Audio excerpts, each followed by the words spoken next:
எல்லாருக்கும் வணக்கங்க. உங்கள் எல்லாரையும் 666 மந்த்ரா யூடியூப் சேனல் வாயிலாக மறுபடியும் சந்திக்கிறதுல எனக்கு ரொம்ப சந்தோஷம். தொடர்ந்து நம்மளுடைய சேனல் மூலமாக ஆன்மீகம் சார்ந்த நிறைய பதிவுகளை பதிவேற்றம் செய்து கொண்டிருக்கிறோம். உங்களினுடைய தொடர்ச்சியான ஆதரவும் நமக்கு கிடைத்து கொண்டே வருது. ரொம்ப சந்தோஷம்.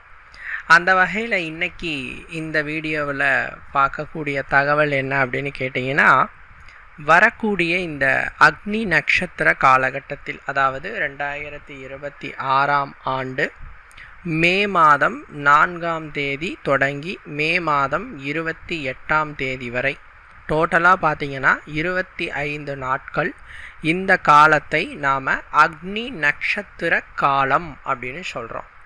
இந்த அக்னி நட்சத்திர காலத்தில் நீங்கள் அவசியம் செய்ய வேண்டிய ஒரு சிறிய பரிகாரம், ஆனால் பெரிய பலனை கொடுக்கக்கூடியது.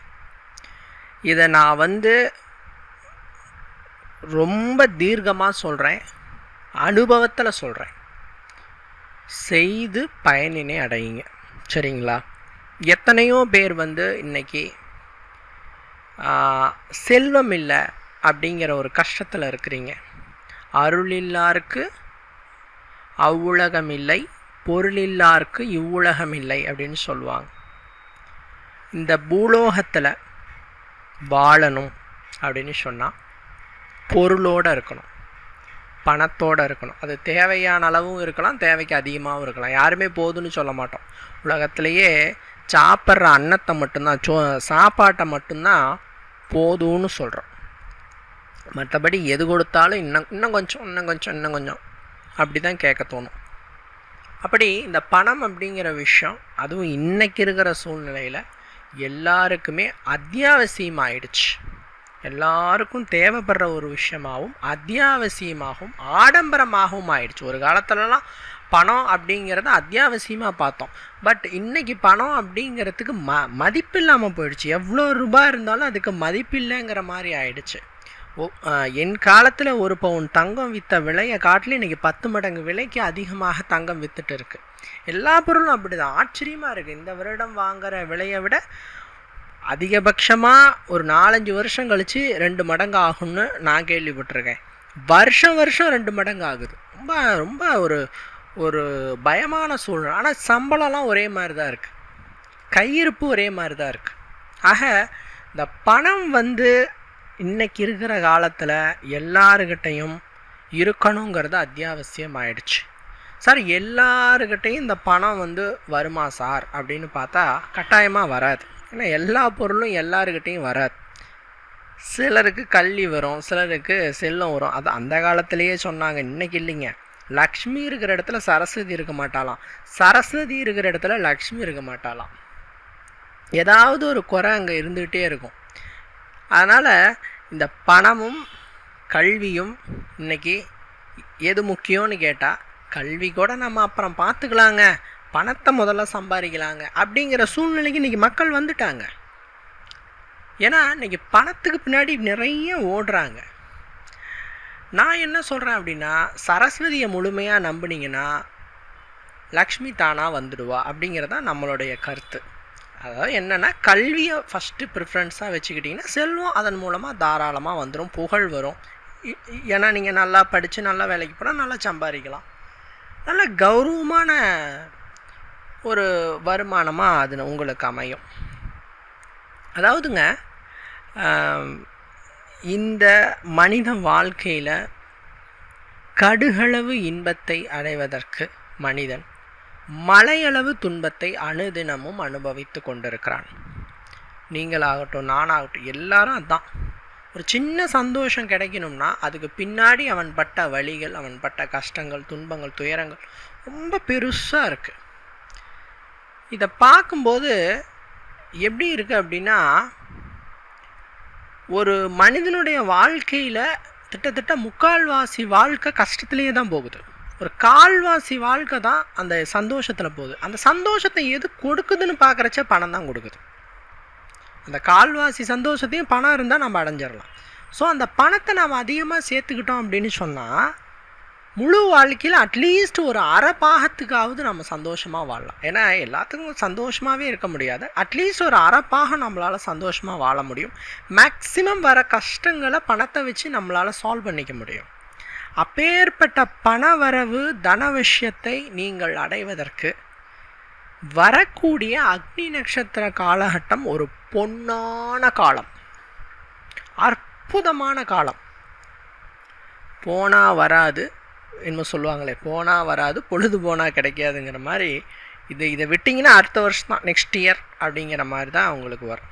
ஸோ அதனால் இப்போ நான் சொல்கிற இந்த பரிகாரத்தை தயவு செஞ்சுருங்க. அக்னி நட்சத்திரம் முடியறதுக்குள்ளே நல்ல பலன் உண்டு. சரிங்களா? ஃபஸ்ட்டு இந்த அக்னி நட்சத்திரம் அப்படிங்கிறது என்னென்னா, சூரியன் பரணி நட்சத்திரத்தில் தன்னுடைய பயணத்தை தொடங்கி கிருத்திகையில் முழுமையாக இருந்து ரோஹிணி முதல் பாதத்தில் பயணிக்கும் காலத்தை தான் அக்னி நட்சத்திர காலம்னு சொல்லுவோம். இந்த அக்னி நட்சத்திர காலத்தில் சூரியனுடைய தாக்கம் அதிகமாக இருக்கும். உங்கள் எல்லாருக்குமே தெரியும், இப்பயே இருக்க முடியல, வீட்டில் ரொம்ப ஹாட்டாக இருக்குது. ஏர் கூலர் போட்டாலும் ஹாட்டாக இருக்குது. ஏசி போட்டால் ஹெல்த் பிரச்சனை இருந்தால் ஏசி செட் ஆகிறதில்ல. அதனால் என்ன பண்ணுறதுனே தெரியாத அளவுக்கு இன்றைக்கி சூடு அதிகமாகிடுச்சு.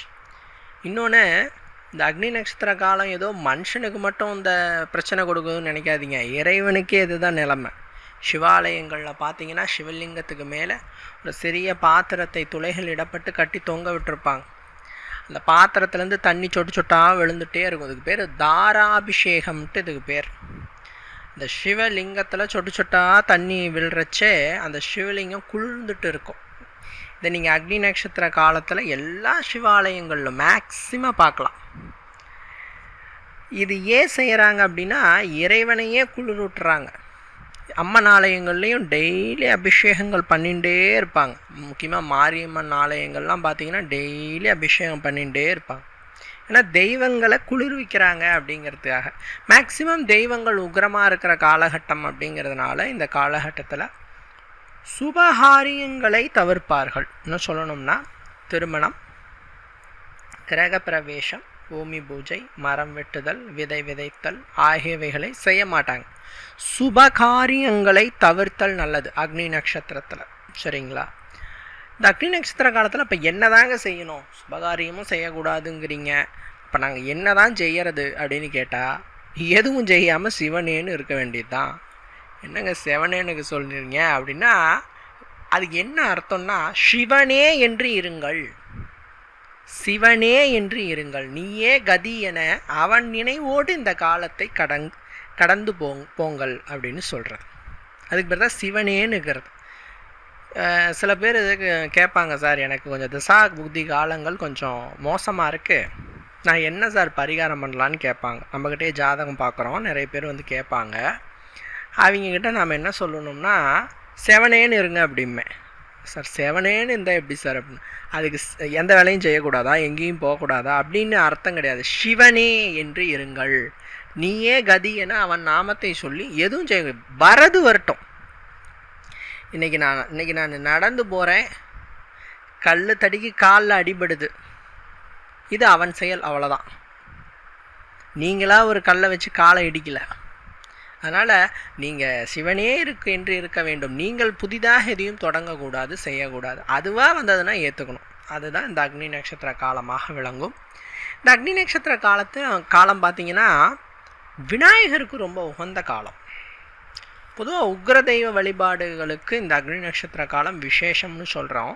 அதே நேரத்தில் ரொம்ப சாந்த தெய்வங்களாகிய விநாயகர், முருகர், இவங்க வந்து ஒரு வழிபாட்டுக்கு உரிய காலமாக இந்த அக்னி நட்சத்திர காலம் இருக்குது. பொதுவாக கிருத்திகை நட்சத்திரத்தில் சூரியன் பயணப்படும் பொழுது தான் சூரியனினுடைய தாக்கம் ரொம்ப அதிகமாக இருக்கும். ரொம்ப ஹீட்டை கக்குவார் கிருத்திகை நட்சத்திரத்தில் பயணப்படும் பொழுது. கிருத்திகை நட்சத்திரம் முருகனோட நட்சத்திரம். ஸோ அந்த அக்னி நட்சத்திர காலம் முருகனை வழிபாடு செய்ய உகந்த ஒரு காலமாக சொல்லப்படுது. விநாயகருக்கு ரொம்ப உகந்த காலமாக இந்த அக்னி நட்சத்திர காலம் இருக்குது. நாம் நினைக்கிற மாதிரி விநாயகர், முருகர், ஆஞ்சநேயர் இவங்கெல்லாம் வந்து ரொம்ப ஒரு சாஃப்டான கடவுள்னு மட்டும் நினச்சிக்காதீங்க. அவங்களாம் ரொம்ப கோபமான கடவுள். ஆஞ்சநேயர் ருத்ர அம்சம். சிவனுடைய 64 வடிவங்களில் ரொம்ப ஒரு உக்கிரமான வடிவம் ருத்ர வடிவம். ருத்ரன் அப்படின்னு சொல்லுவாங்க இல்லையா?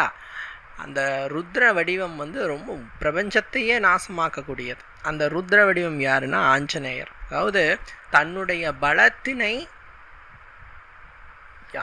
வெளிப்படுத்தாமல் அதை சாந்தமாக கையாளக்கூடியவர் ஆஞ்சநேயர். அவருடைய பலம்லாம் அதான் சொல்கிறாரே, ராமாயணத்தில் ராமரே சொல்கிறாரே ஆஞ்சநேயரை, அனைத்து தெய்வங்களை விட உயர்ந்தவன் யாருன்னா ஆஞ்சநேயர் அப்படிங்கிறார். எல்லா தெய்வங்களை விட சக்தி மிக்கவர் யாருன்னா ஆஞ்சநேயருங்கிறார். எல்லா தெய்வங்களை விட வலிமை மிக்கவர் யாருன்னா ஆஞ்சநேயருங்கிறார். எந்த அஸ்திரத்தாலையும் அவர்கிட்ட வரவே முடியாதுங்கிறார். பிரம்மாஸ்திரமே ஆஞ்சநேயர்கிட்ட எடுபடாத போது அப்புறம் என்ன இருக்குது அஸ்திரங்களில் வலிமை வாய்ந்த அஸ்திரம் அப்படின்ட்டு? எல்லா அஸ்திரத்துக்கும் முதன்மையானது பிரம்மாஸ்திரம். நீங்கள் சொல்ல ஏன் சார் விஷ்ணு கையில் இருக்கிற சுதர்சனம் இருக்கு இல்லையா அப்படிங்களா? சுதர்சன சக்கரத்தையே வாயில் போட்டு என்ன பண்ணிட்டார்? முழுங்கி விட்டார் ஆஞ்சநேயர். ஸோ கடவுள்களுக்கெல்லாம் கடவுளாக ஆஞ்சநேயர் இருக்கிறார். ஆனால் அவர் என்ன பண்ணுறார்? ராம் ராம்னு சொல்லிட்டு அமைதியாக இருக்கிறார். ஒரு ஒரு ஒரு வலிமை மிக்கவன் எப்போதும் அமைதியாக இருந்தால்தான் உலகத்திற்கு நல்லது.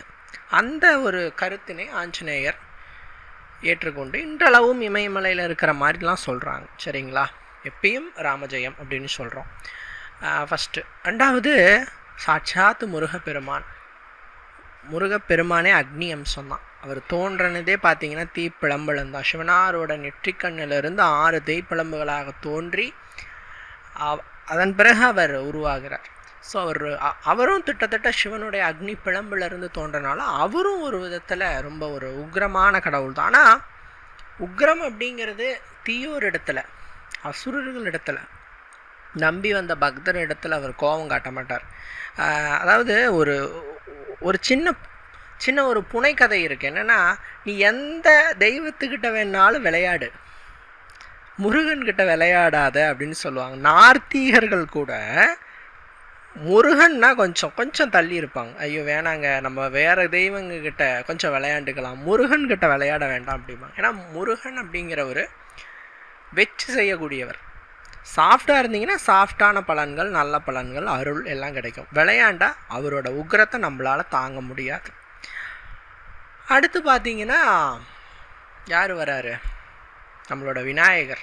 சார் விநாயகரை போய் கோபக்காரன்னு சொல்லுங்களே சார். அவர் எவ்வளோ சாஃப்டானவர். அரச மரத்துக்கடியில், ஆலமரத்துக்கடியில் இருக்கிறாரு. ஏழை பங்காளன்னு அழைக்கிற தெய்வமாக விநாயகர் இருக்கிறார். அவரை போய் கோபக்காரன்னு சொல்கிறீங்களே சார் அப்படின்ட்டு. விநாயகர் வந்து உண்மையாலுமே ஒரு உக்ரமான தெய்வம்தான். எப்படி முருகன் வந்து அந்த உக்ரத்தை கெட்ட சக்திகளிடம் மட்டும் வெளிப்படுத்துவாரோ அதே மாதிரி விநாயகரும் கெட்டதுகளுக்கு மட்டும்தான் அந்த உக்ரத்தை வெளிப்படுத்துவார்.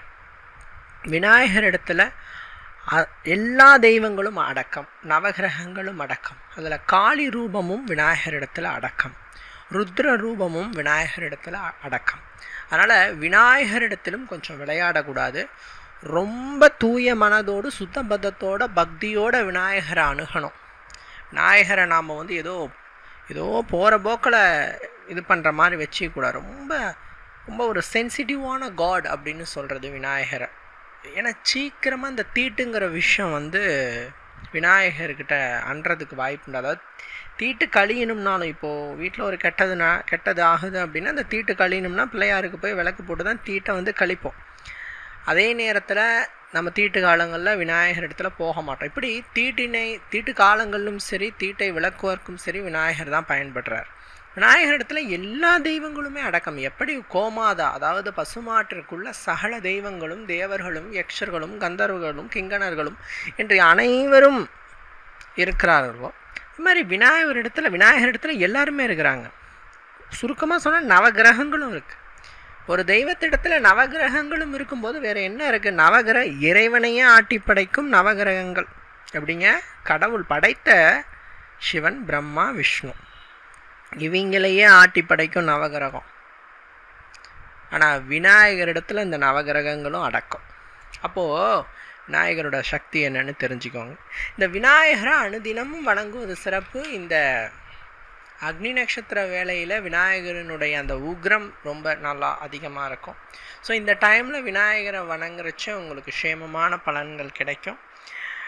ஒவ்வொரு ராசிக்காரர்களுக்கும் ஒவ்வொரு விதமான விநாயகர் இருக்கிறார். அவருடைய நாமங்களை நான் சொல்கிறேன். அதன் பிறகு அந்த விநாயகருக்குரிய வழிபாடு என்ன பண்ணலாம் அப்படின்ட்டு நான் சொல்கிறேன். சரிங்களா? மேஷ ராசிக்கு அம்சமாக இருக்கக்கூடியவர் வீர கணபதி. ரிஷப ராசிக்கு சக்தி கணபதி. மிதுன ராசிக்கு லக்ஷ்மி கணபதி. கடக ராசிக்கு சித்தி கணபதி. சிம்ம ராசிக்கு தருண கணபதி. கன்னி ராசிக்கு பக்தி கணபதி. துலா ராசிக்கு வர கணபதி. விருச்சக ராசிக்கு கணேஷ கணபதி. தனுசு ராசிக்கு சங்கடஹர கணபதி. மகர ராசிக்கு மகா கணபதி. கும்ப ராசிக்கு கஜமுக கணபதி. மீன ராசிக்கு பால கணபதி. இந்த வடிவங்கள் தான் ஒவ்வொரு ராசிக்காரர்களுக்கும் உகந்த விநாயகரின் வடிவம். இப்போ நான் ஒருவேளை மகர ராசியாக இருந்தேன்னா மகா கணபதியினோட ரூபத்தை வணங்கலாம். மேஷ ராசியாக இருந்தால் வீர கணபதியை வணங்கலாம். இப்படி 12 ராசிக்கும் 12 ராசிக்கான கணபதியை வணங்குறச்சே நல்லது. அதுவும் இந்த அக்னி நட்சத்திர காலத்தில் வணங்குறச்சே ரொம்ப நல்லது. உங்கள் வீட்டுக்கிட்ட இந்த வடிவங்கள் இருக்குது அப்படின்னா அந்த வடிவ கணபதியை வணங்குறது சேமமான பலனை கொடுக்கும். இல்லைன்னா நார்மலாக இருக்கிற விநாயகரையே நாம் கும்பிடலாம். இந்த அக்னி நட்சத்திர காலம் முழுவதும் விநாயகருக்கு வெள்ளெருக்கன் பூ மாலையை சாற்றி வழிபாடு செய்தாள். அவர்கிட்ட கொஞ்சம் அருகம்புள்ளையும் வச்சு வழிபாடு செஞ்சா ஏகப்பட்ட நன்மைகளை நீங்கள் அடையலாம். எண்ணிலடங்கா பல நன்மைகளை விநாயகர் கொடுத்து விடுவார். என்ன பண்ணணும்? வெள்ளெருக்கன் பூமாலை சாற்றி அருகம்புல் வச்சு கும்பிடணும். நைவேத்தியம் வைக்கிற மாதிரி இருந்தால் கொழுக்கட்டை, சக்கரை பொங்கல், பால் சக்கரை இதெல்லாம் வைக்கலாம். ரொம்ப நான் சிம்பிளாக பண்ணுறேங்க அப்படின்னா நார்மலாக சக்கரை பொங்கல் வச்சு கும்பிட்டா போதும். ஏதோ ஒரு நாள் இப்போ நீங்கள் தொடர்ச்சியாக பண்ணுறீங்க அப்படின்னா டெய்லி பண்ணணுங்கிறது இல்லை. டெய்லி அருகம்புல்லை வச்சு வெள்ளெருக்கன் பூ மாலை போடுங்க, அதை நாம் டெய்லி பண்ணணும். பட் ஆனால் இந்த நைவேத்தியம் வந்து ஏதோ வெள்ளிக்கிழமை நாள், செவ்வாய்க்கிழமை நாள், இந்த நாளில் நீங்கள் செய்யலாம். சரிங்களா? இந்த அக்னி நட்சத்திர காலத்தில் வெள்ளெருக்கன் பூ மாலை, வெள்ளெருக்கன் பூ அப்படிங்கிறது, அதாவது வெள்ளெருக்கன்லேயே 2 ரகம் இருக்குது. நீல நிறத்தில் பூ பூக்கும் வெள்ளெருக்கன், வெள்ளை நிறத்தில் பூ பூக்கும் வெள்ளெருக்கன். இந்த வெள்ளை நிறத்தில் பூ பூக்கும் வெள்ளெருக்கனை தான் நாம் வந்து இந்த மாலைக்கு பயன்படுத்துகிறோம். ஏன்னா பல இடங்களில் நான் பார்க்குறேன் நீல நிற வெள்ளெருக்கனை பயன்படுத்துகிறாங்க, வெள்ளை நிற வெள்ளெருக்கன் தான் பயன்படுத்துகிறோம். சரிங்களா?